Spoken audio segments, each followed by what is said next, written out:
Church. Wow, what a I love the words that entice us to have an encounter with Jesus that will change. Can you imagine if that's true? Will change not just a few things or perhaps a thing, but it'll change everything. And the reason I chose that title back in the day is because I believe the Bible is loaded with stuff like that. And so in baseball talk, this is in baseball season, but I'm swinging for the fence when it comes to stuff like that.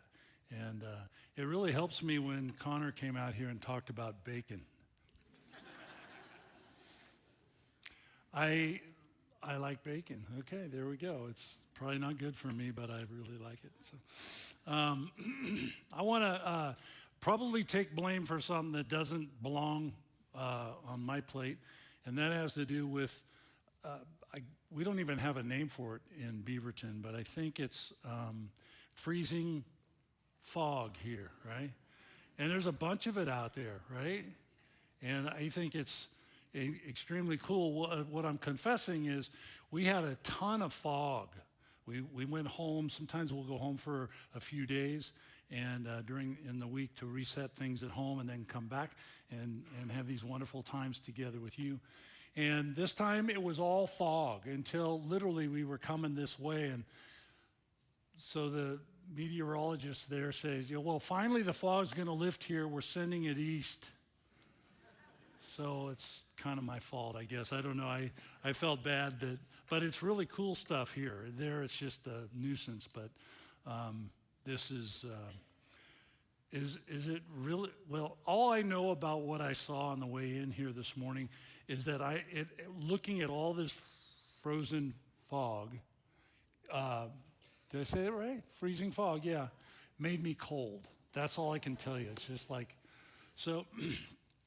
This morning we're going to talk about something that we'll have a little fun at first, but we're going to find ourselves in a place where if this service is anything like the gathering in first service, and some of you that are in your home and other places, that you're going to find this to be incredibly relevant, and it's going to strike a tender chord, most likely, in you as it has in me.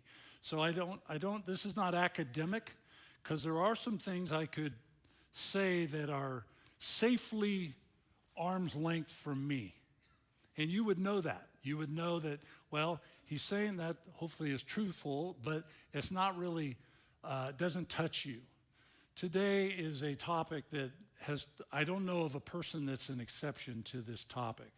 So we're gonna approach it that way, but let me start by saying that the world in which we live has a problem. Great grasp of the obvious, right, folks? The truth is it has a lot of problems, and since each of our worlds is different, I'm not a woman, I'm not a child, I'm not, well, they call me a senior adult, so let's just go with that. But I don't feel that, and I've had some of you say that you're living in denial. But anyway, it's fun. We're all having fun. But the truth is you see and describe problems differently than I do. And that shouldn't bother us. If you came here with somebody, they likely see and would describe problems differently than you do. But and some problems, I think we would all agree. The problem of poverty, and that's a difficult one you can't be indifferent about. It stinks. It's bad. And then some things that are related to that. Hunger. When you see hunger, you want to offer a meal or do something that helps in the moment at least. I don't know how to fix the bigger problem behind that. And then I would say health care. I would say when you see somebody that's suffering physically, it, you feel it. And the Bible, of course, and the Gospels are full. They're loaded with suffering people. So when you read that Jesus went about visiting villages and cities and towns and countrysides, and he was healing and touching everybody that he encountered. I've actually, true confession, wished I had a healing wand. I would never take credit for it, and I would do it in the dark so no one knew it was me. But I just think that healing, physical affliction is such a tender kind of a deal. But we can go from serious suffering like that, and it's funny how the pendulum swings quickly to what I would call embarrassing or sort of comical. We use the expression today, first world problems, right? I mean, to bring you in on this, it's like running out of dip for your chips at a football game. Like today, the Lions, are they playing today? So I'm just seeing what's on your mind. Who is playing today? It's not the Raiders, I know that. It's good. 2 teams. That's good. 2 teams. But running out of chips, right? Running out of dip because you still got chips. Here's one. How about a bad haircut? Don't look at me like that, okay? I'm just pointing to hair. I'm not illustrating the point. So bad haircut. Or here's one. How about slow Wi-Fi? Yeah, the buffer thing, I just want to take a hammer to whatever it is and get rid of this. So we understand those kinds of things. Now, that drills down deep real quick. As you would expect, there are thoughtful people that have spent time probing suffering. It's a thing that for many insightful people has filled more than a shelf in my library of books that have taken different angles to look at what's this all about. And let me just mention titles. If you want these later, you can ask me, and I'll repeat the list. That's fine, and there's many more that I'm not going to mention. But one that comes to mind is a person that suffered greatly when she was a teenager and jumped off a dock in the Chesapeake Bay, which is where my wife's from, so it got my attention. And she severed her spinal column and became a quadriplegic that day. I'm talking about Johnny Erickson Tata. Some of you have read Glorious, she calls it Glorious Intruders. What a statement.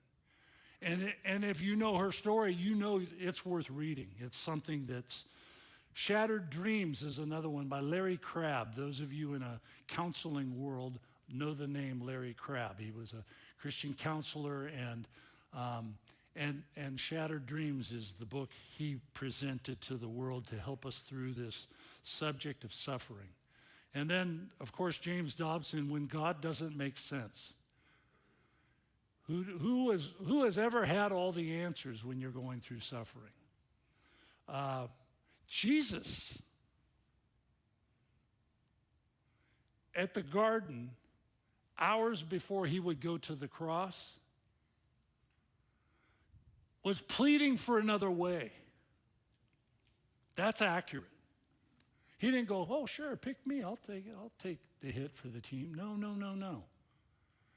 Father, if there's another way, let's do it. And then from the cross itself, how do you explain, my God, what's the next word? Why? Okay, so that's a tough one and a difficult challenge to ponder. And James Dobson does a good job with that. Probably the classic on pain is The Problem of Pain by C.S. Lewis. He was the one that addressed people that want to stay away from entanglements or contact with people or situations that could cause you pain. Because that's a natural sort of knee-jerk thing. I'll stay far from that. He says, to love at all is to be vulnerable. Love anything and your heart will be wrung and possibly broken. The only place outside of heaven where you can be completely safe from all the dangers of love is hell. Weren't expecting that, right? Love and suffering? Because a lot of people would say that the greatest suffering I've ever gone through is people suffering. In some cases, it's physical, it's health, but a lot of times it's a betrayal.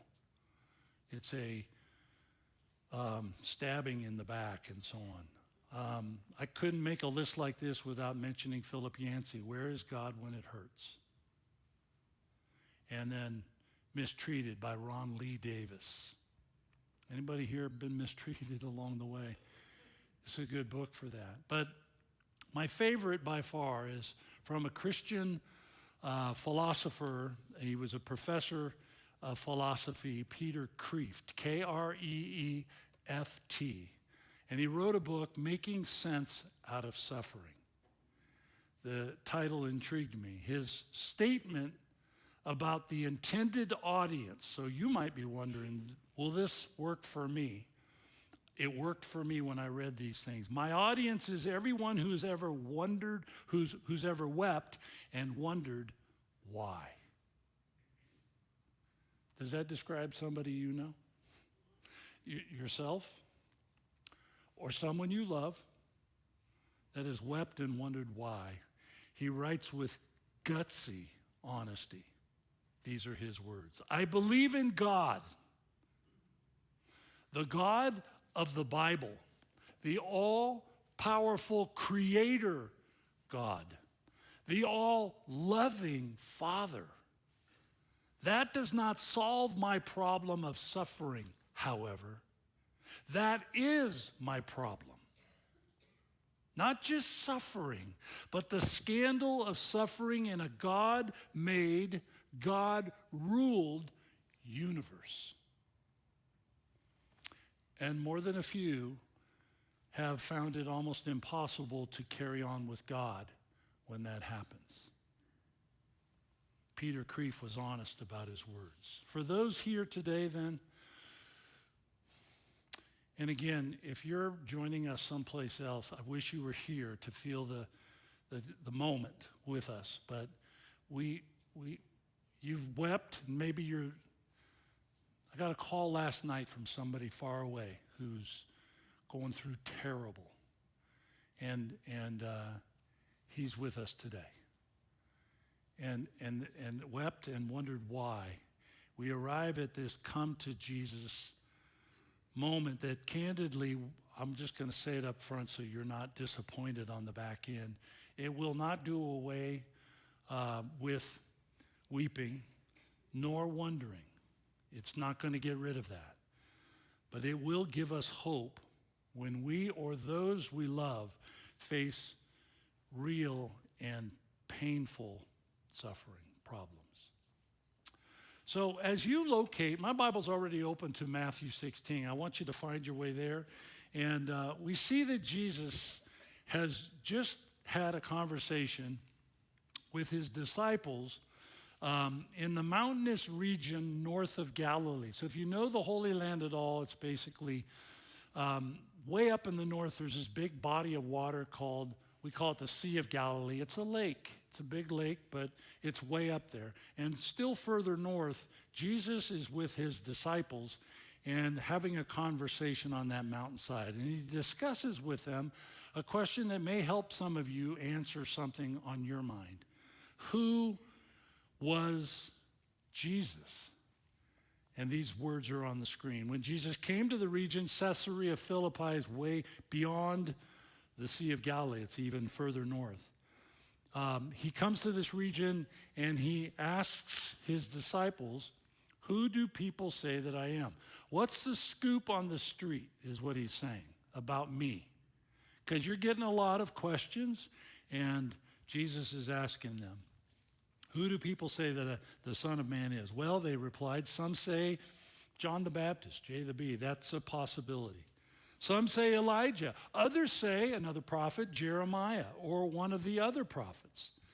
And then he asked them, but who do you, pointing now to a few, say that I am?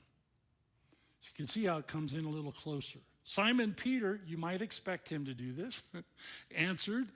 And he says, well, you are the Messiah. You are the thing. You're the Son of the living God. And Jesus replied to him, imagine being Peter right now. Jesus looks at you and goes, dude, you nailed it. You've got it. You rock, dude. Well, that's going to become his name, actually. But here's Peter saying the right thing. You are blessed, Simon, son of John, because my Father in heaven revealed this to you. You didn't go to seminary for this. You didn't learn this from somebody else. It's way deeper, way better. Your answer is spot on. Now I say to you, he's still talking to Peter, that you are Peter, which means rock. And upon this rock I will build my church. Still take it in like you're Peter for a minute. And all the powers of hell will not conquer it. And I will give you the keys of the kingdom of heaven. I'm swelling with a sense of honor right now if I'm Peter. I'm going to give you the keys of the kingdom of heaven. Whatever you forbid on earth will be forbidden in heaven. What a connection. And whatever you permit on earth will be permitted in heaven. Are you kidding me?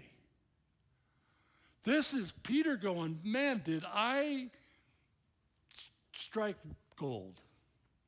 I got it right, and the Lord of my life is telling me so in front of all my bros. And the discussion then shifts to an unsettling announcement that literally follows right on the heels of this, 2 verses later. From that time on, Jesus shifted from who do people say that I am, identity, to why I came. Do you know why I came? And Jesus furnishes the answer. From that time on, from that moment on, Jesus began to explain to his disciples that he must go down to Jerusalem and suffer many things at the hands of the elders, the chief priests, and the teachers of the law, and that he must be killed, and on the third day raised to life. Whoa. You talk about a mood changer. Be personal. For Peter, the biggest impact of all. You kidding me? You just assigned me the big job. And now you're telling me you're leaving? Hold on, you're going to suffer? You're going to die? I'm absolutely 99% sure that Peter did not hear the last line Jesus used. I will be raised 3 days later. I'm quite certain he was into it and going, this is great. And oh no. And yet we're told from that moment on, it was a turning point for Jesus to say, I did come to heal. I did come to address suffering. But I need you to know that the greater problem in this world that needs to be fixed can only come from why I'm here.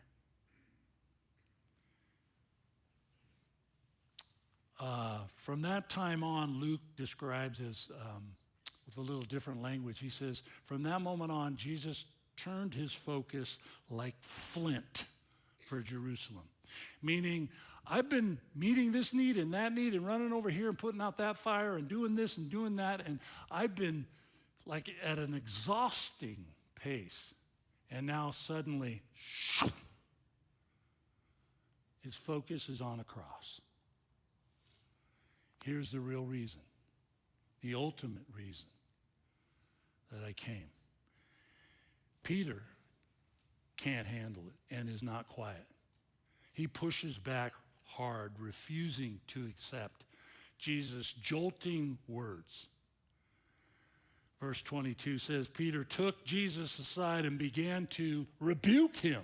That's what it means. Somebody's looking at you and they go, no, that will not happen on my watch. In fact, Peter doesn't just say it like that. He's a little stronger. He says it twice. That will never be, Lord. This shall never happen to you. You remember the story that goes on later in the gospel? That they came to arrest Jesus? Guess who cut the ear off of the guy that tried to handcuff Jesus? And I'm pretty convinced he missed. I think he wanted his head. But he missed. He's not so good with a sword. He can catch fish or what. And then Jesus heals his ear. That's this soldier's ear. It's an amazing moment.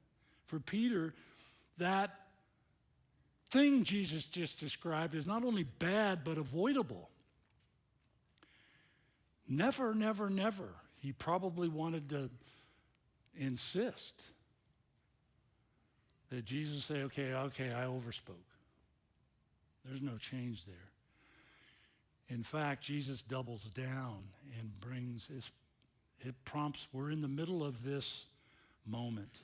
It prompts a sharp reprimand by Jesus. He turns to Peter and he says, get away from me. And that's not a typo. Satan. Same guy we just celebrated earlier for getting it right is now called out. Step out of the way, Satan. And he explains why such words. You are a dangerous trap for me. You are seeing things merely from a human point of view and not from God's. This same rebuke happened, chapter 4 of Matthew, chapter 4 of Luke, when Jesus was led by the Holy Spirit after his baptism into the wilderness, and it was there that he was tempted, and my words for what happened in the next 40 days, he duked it out with the devil. And at one point, the devil gave him an offer, like, listen, you don't need to do the cross thing. There's another way around. Just bow down, worship me, everything will be good, and look, you didn't shed any blood, nothing happened. And Jesus said to the devil himself, rebuke you, depart from me, devil. Here, with similar language, Jesus is saying, you're tempting me, Peter, to pass on the plan. To say, no, okay, I came here for that, but that's just too much, I can't do it. This was a moment. And at that time, Jesus addresses the 12 with these words in verse 24. If any of you wants to be my follower, you must give up your own way, take up your cross, and follow me. Almost like he's saying there's a likelihood that some of you are going, yeah, I don't like that plan at all. And 4 verses later, I tell you the truth, some of you standing here, there were 12 of them at that time, will not die before they see the Son of Man coming in his kingdom. As it turns out, the some of you, verse 28, that Jesus was referring to are a trio, trifecta. These are the 3 that are with Jesus a lot, just the 4 of them, Jesus and Peter, James and John. You might know them as sons of, Zebedee. They were fishermen family. Or sons of thunder, they're also known. These 3, just a week later, actually get a glimpse that Jesus hinted at of the glory that was to be revealed by what we're about to read. It gets real exciting here. So 6 days later, this is from chapter 17, verse 1. Jesus took those 3, Peter and the 2 brothers, James and John, and led them up to a high mountain to be alone. As the men watched, Jesus' appearance was transformed before their eyes, and his face shone like the sun, and his clothes became as bright as light. And suddenly, there were more people up there. How did they get there? No one knows. But Moses and Elijah appear and begin a conversation with Jesus. They're talking to him. And Peter, seeing this, squinting from the brilliance and brightness of all of this, he exclaimed, "Lord, this is cool. I mean, this is huge. I can't believe I'm here. This is a pinch me moment." And I tell you what, I can build some shelters here or something like a memorial to celebrate this moment. One for you, of course, and one for Moses. And here's Elijah. Wow, this is so cool. But even as he's saying that and making that offer, as he spoke, a brilliant, bright cloud overshadowed everything. Think of it as sunlit fog overshadows the whole mountain, the whole scene. And then the voice. And it comes thundering. "This is my dearly loved Son, who brings me great joy. Listen to him." More than just words for Peter, for James and John as well. Listen to him. The disciples, of course, like they often are in moments of encounters with God himself, are terrified. They're freaked out of their skin, and they fall face down on the ground. The quote's not done. Then Jesus came over and touched them. "Get up," he said. "Don't be afraid." And when they looked up, Moses and Elijah were missing. They were gone. And they saw only Jesus. As they went back down the mountain, trying to imagine this moment, Jesus commands them, "Don't tell anybody what just happened until you see me on that third day raised from the dead." I'm going to guess something about Jesus here. I think his heart beat really fast for two reasons. One, he climbed a mountain. They all did. And it was big enough that would make you catch your breath. But it's also likely that he bore in this moment the weight, the burden of revealing what lie ahead. And that was bigger than we can imagine, to suffer and to die for the sins of the people. Huge. Luke in his gospel reports, as the time approached for him to be taken up to heaven, he resolutely set out for Jerusalem. There was no untaking this moment. There was no putting the genie, we sometimes say today, back in the bottle. The news is out. And with that, the burden was on. It was on his shoulders. And Jesus did what he often did. Very next thing, he prays. He goes to meet with his Father in a moment of prayer. We'll talk about that more in days to come. But he sought strength in that moment and the approaching suffering. I do the same thing. If I think of a Cat 5 hurricane that has hit my life, or a 4-tire blowout, sometimes I'll describe, I remember my very almost reflex action, or the path I took from the news, whatever it was. And it was to reach out to somebody that I knew was stable in a storm, somebody that has been through it. Psalm 37, David wrote it.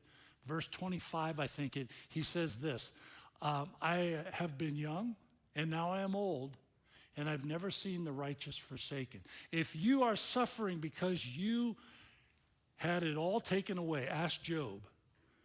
You seek consolation. You seek support. You seek some kind of stillness. And sometimes that's in a person. You'll go to a grandparent or to a pastor, or you'll go to a counselor that understands people. You may go to a girlfriend or a boyfriend or a best friend, And you'll just tell them what's going on. Why? Because they're just going to, maybe they'll just cry. They won't do anything more. They don't know. They're weeping and wondering why, right along with you. I've been there. You've been there. And it's a moment. And as you know, if you've been in such a space, in spite of all those possible good counselors out there to help, nothing equals a voice from heaven itself. Nothing. Jesus in this moment, verse 2 tells us, was transfigured. I want to break that down just quickly. It's fascinating, but it's also very revealing of something that Jesus was until that moment. Okay? So he's transfigured is the word. It's the word metamorpho in Greek, which doesn't help us, but we have a transliterated word in English, metamorphosis. Okay? And it basically, metamorphosis means a change on the outside that comes from the inside. So it's not like plastic surgery, right? Where a surgeon does whatever with a knife and things change on the outside. This was a change that occurred on the outside of Jesus that came from the inside. There's a group of people that have spent their lives studying science, the science of etymology. Familiar with that? It's the study of bugs, actually. Insects. And insects have presented a complication for etymologists. By their own confession, they say there's a mystery here. I love that. These are brilliant people. They go, there's a mystery here. Etymologists explain something that is an illustration we've all seen. A caterpillar that becomes a what? A butterfly. For the record, caterpillars crawl in dirt and other things, and butterflies are beautiful and they fly. Just my observation. And etymologists say that a caterpillar is in fact a butterfly, though temporarily appearing as a caterpillar. They say this, I'm quoting, its true glory is that of a beautiful butterfly. Well, we're going places now.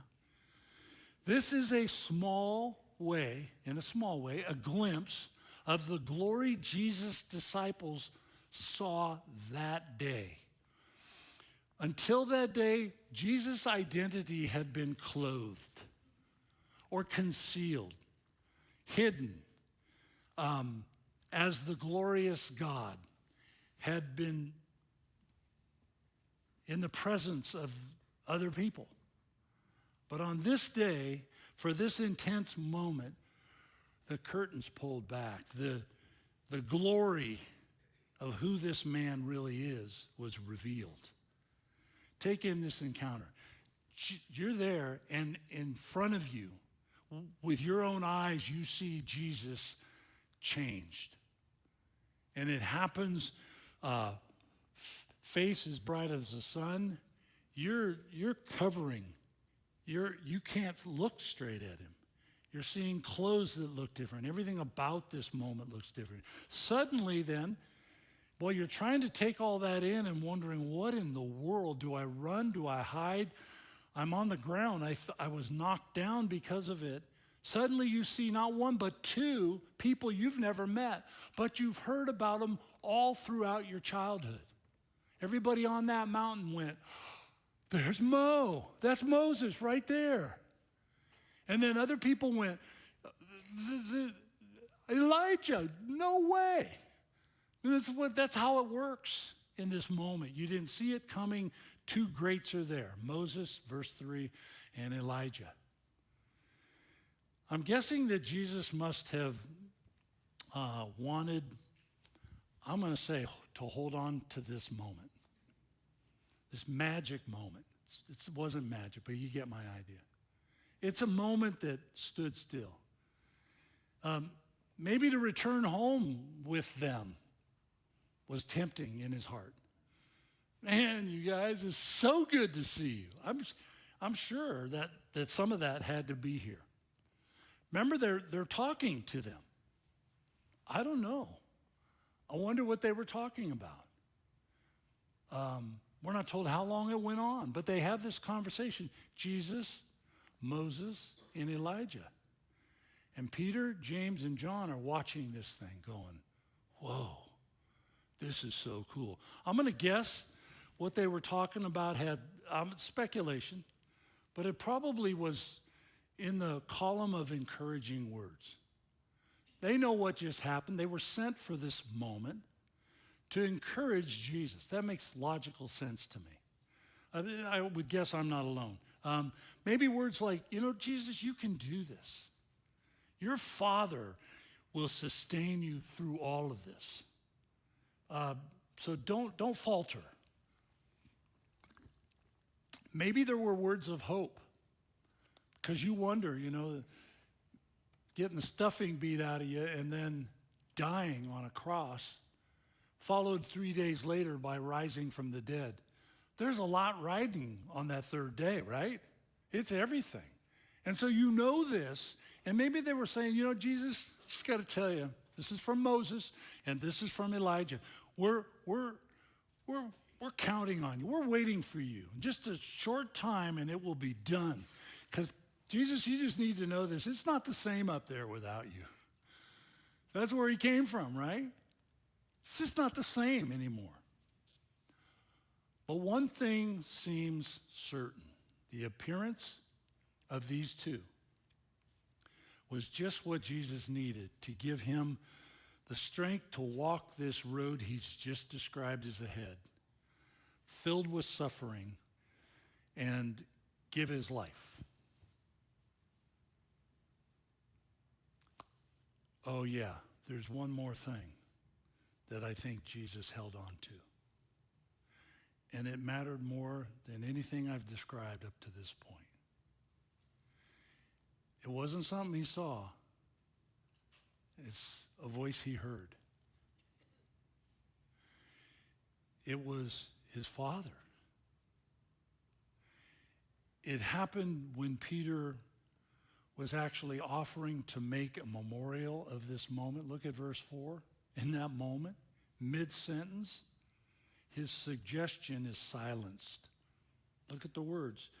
Even as he spoke, this bright cloud overshadowed them, to refresh your memory, and a voice from the cloud said, "This is my son, my dearly loved son, who brings to his dad great joy.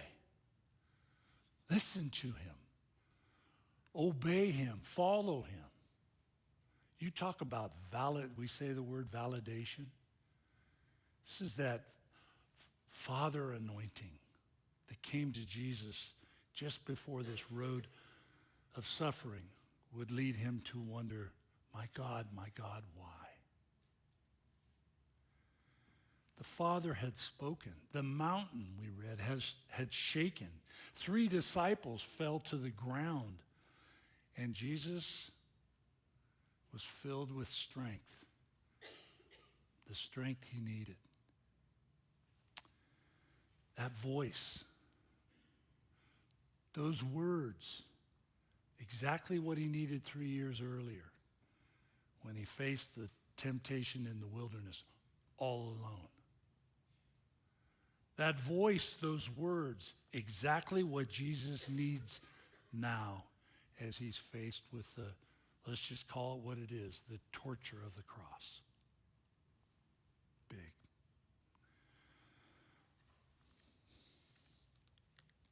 And so we come to our turn in all of this. It's not just looking back. It comes into focus with a few questions. Let's start with when you face trials and troubles, where do you turn?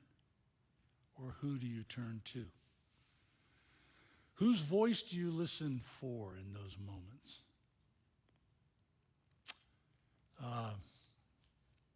And you need something in that moment. That's why you cry out. What do you need? What do you hope to get in that moment? Jesus showed us what he got. He got strength. He got resolve. He got courage. Maybe joy. Because, well, I think it's not maybe, it's for sure. This was a defining moment for everyone on the mountain, and hopefully for us in these last couple of moments. When the disciples finally looked up, the scene had changed. No Moses, no Elijah, no light. The voice was silent. They only saw Jesus. They saw, I think, those things I just described in Jesus. It's like, wow, you're okay. You're not forgetful. You remembered what you just told us about the cross. But you're okay with that. The impact of that day would not be lost on two of the three that went up in the mountain. I can't say for sure James, but I can say for sure John and Peter. And here's why. The Apostle John was the one that wrote the gospel bearing his name. Do you know when he wrote that? It was 60 years later. He was an old man. He's looking back in that memory, and he said these words in the opening chapter of John. So the Word became human and made his home among us. It became flesh. He was full of unfailing love and faithfulness. And listen to this. This is John talking 6 decades later. And we have seen his glory, the glory of the Father's one and only Son. John didn't forget anything. He goes back in the beginning of his gospel to something that changed him. It was an encounter that changed everything. And if that's not enough, take Peter, who's not known for a long-term memory. But guess what? 35 years later, Peter, on the mountain that day, guess what words came from his mouth and are recorded by his pen for us to read right now? His second and last letter, he said this: "For we are not making up clever stories when we told you about the powerful coming of our Lord Jesus Christ." 2 Peter chapter 1. We saw his majestic splendor. He's back on the mountain right now. With our own eyes, when he received honor and glory, the voice was his dad, his father.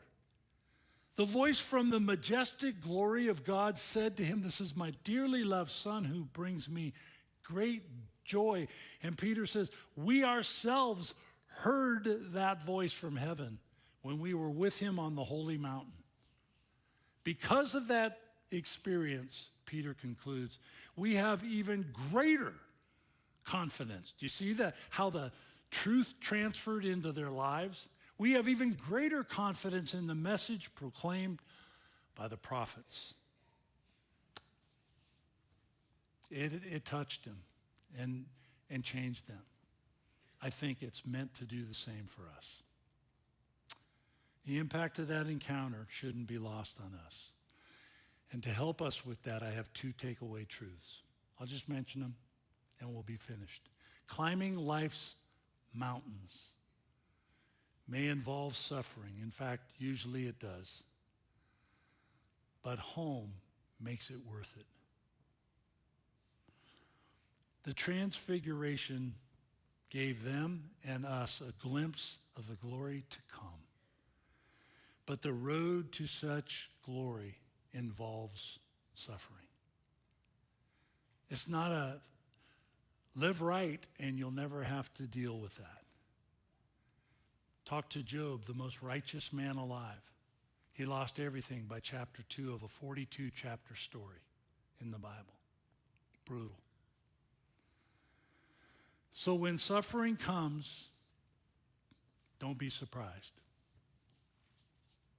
Remember Peter's resistance to Jesus' announcement when he first said that he's going to suffer and die and raise on the 3rd day? Remember that. We all remember that. Apparently he had a change of heart when it came to suffering Not only did he talk about it, but listen to what he described as something you and I can likely experience. Dear friends, don't be surprised at the painful trials you are suffering, as though some strange, weird things happening to you. But rejoice that you participate in the sufferings of Christ, so that you may be overjoyed when his glory is revealed. A second and final take home. Joy is possible.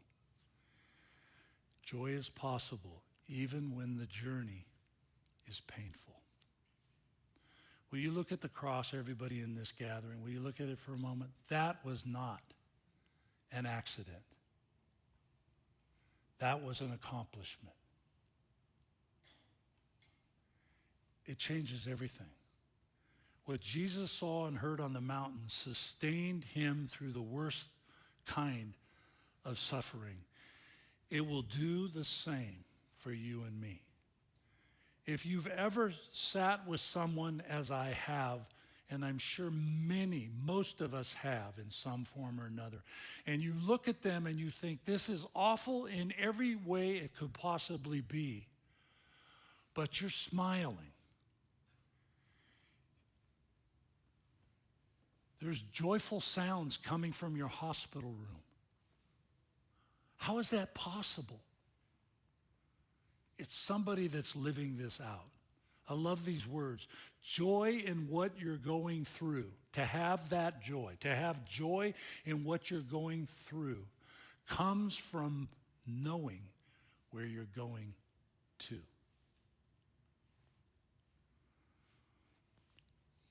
Paul said, what we suffer pales in comparison to what we will see and share. What's that? The glory of God in his presence. Pain-free at last.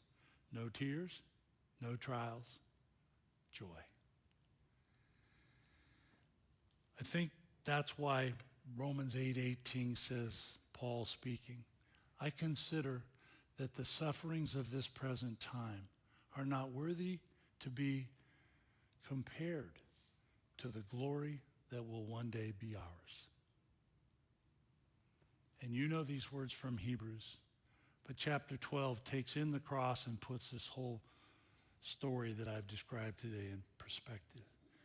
We're told in chapter 12 of Hebrews, near the end, fix your eyes on Jesus, the author and perfecter of your faith, who for the joy set before him endured the cross, despised the shame of the cross, and has sat down at the very right hand of the throne of God. Consider him who endured such opposition from sinful people in the world in his day, so that you will not grow weary and lose heart. I hope that's the outcome in our lives. If you need help with that, because it's not where you're at, there are people that are going to be at the sides when we're finished in a moment, and they want to just pray with you. Maybe what I've described a bit from the scriptures today is you can see it, you can visualize it, you can imagine it, but it's how you get from here to there, I don't know. And these people want to be there with you and share that with you and the journey ahead for you. Let's bow together as we finish our time. Thanking you, God, for what you accomplished on a cross. You took upon yourself the curse for my wrongdoing, which means I deserved that. But you got in the way. So for the joy set before you, you did things like you endured the torture of the cross, and you scorned its shame. And you've now sat down at the right hand of your Father, God. Oh, what glory. Wow. Help us, help me we who face problems, troubles, suffering, to endure whatever mountain we must climb by remaining fixed on you and the glory that will be revealed to us one day because of you when we're in your presence. Church, this final song contains powerful words that shouldn't be missed. You didn't have to take my sin, but you did and won't forget it. You didn't have to call me friend, but you did, and I won't forget it. And I'm praising you because you didn't leave me like I was. You didn't have to save my soul, but you did. I bless you, Jesus, for giving your life for me and the privilege of telling others where to find life and forgiveness and help and hope. We bless you now as we sing to you. In Jesus' name.